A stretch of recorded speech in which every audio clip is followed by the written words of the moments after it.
Welcome back to Judo Highlights. Today we'll have a look at day 2 at the Ulaanbaatar Grand Slam. Now this is Sychoev, and I think he's Russian. And a couple of videos ago I talked about the flexibility of Arbuzov. What's with these Russian guys? Look at this guy's in pretty much a full split here. They must have quite an intense program for these newer guys. I guess they develop them from their youth and really put a focus on flexibility. Here's another example. Have a look at it again. And Arbuzov does a really similar thing, just incredibly flexible with the hips. Here's one of the official photographs of the technique. Insane. So that was Sychoev, who took bronze at under 81s, and then I did have a video of Oino. He took gold. Some really nice techniques from him, beautiful judo, and he can do Uchimata, Seoinage, and Ochigari. To be honest, it's this Ochigari here in the gold medal contest that just blew me away. Just a wazari, but still really technical. And then, of course, straight into the Osaikomi. So first gold at a Grand Slam for Oino. And with Nagase getting up there in age, he might be the next guy for Japan at under 81s. Now the other bronze medal, it went to Gurbekov, and he actually threw his opponent 3 times in the bronze medal contest. All for Yuko. Here's another one, a counter. And just another, this one, kind of awkward. Some sort of stemi waza. So that was 81s, and we'll go down to 73. Here's the gold medal contest. Bit of an interesting camera angle for this wazari here, but here's another angle. Bit of a better look. Look at this Seoinage. So that was Odgerel, and taking gold for Mongolia. I'm sure the home crowd would really like that. And then he threw Tanaka with this insane Seoi Otoshi. Just have a look at the speed on it. Incredibly quick. So Tanaka losing in the semi-final there. He went through and won a bronze medal. Now, they've been sending Tanaka out a bit recently, and the last couple of tournaments I thought maybe he just wasn't at the level. But I think he's really adjusted to how other non-Japanese judoka kind of fight and how people generally like to kind of play the game on the IJF Tour. I really think you have to lean into your strengths, and Tanaka, he's doing that. You can see him just attacking a lot more, really looking for throws, and he can throw people, he can throw anyone. He's got this Uchimata. Have a look at this Tomoinage, by the way. But this Uchimata, it is quite special. And have a look at this.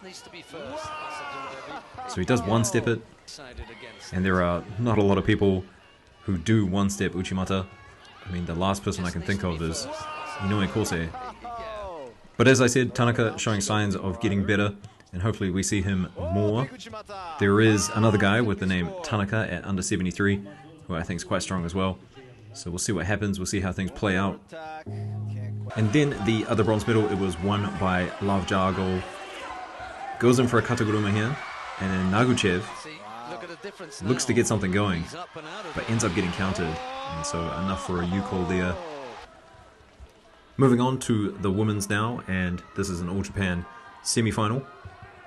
And Yamaguchi here gets the score, goes through into the final, and she's up against Bold.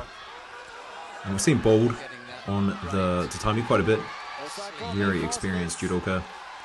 And then Yamaguchi making a little bit of a mistake here, although I would have betted on the Japanese to really kind of know what to do in the nailwaza here to kind of survive.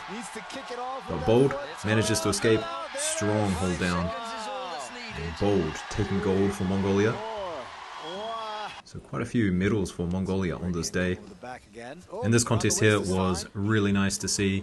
Just a good kind of back and forth. So Stoles, she almost stole it, almost got the counter. Got a wazari for it, but Debert here from France manages to pass the leg, do it pretty quickly as well, and then straight into the hold down. Now Stoles, I'm not sure why she doesn't take her left arm and just dig it under the hips of Debert. I don't know, but she was up a wazari. She could have won this contest. Maybe just a little bit more knowledge in the newaza would have saved her.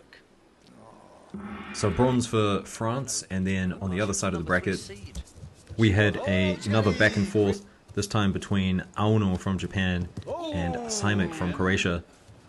So 3 U-calls in total, but then Simic puts in 2 good attacks and ends up getting a wazari for it. So she goes down here. Aono does good to defend, but on the way up, the Kosotogake 4 Wazari. And so Simac, she ends up winning that contest with a Wazari lead. So we'll go up a weight class now and we'll talk about under 70. In the final we had Liu against Terada. And this is really nice from Terada. So gets the score for the attack and then straight into the transition, looking for the newaza. And she just doesn't stop. And she just constantly improves her position. You can see here the newaza not too secure. Gets the belt, grabs the pants, and then really flattens her out. Now the 2 bronze medal contests at under 70, quite interesting, a lot of U-calls in both contests. So I'll leave you guys with those and then I'll see you tomorrow for day 3. Peace.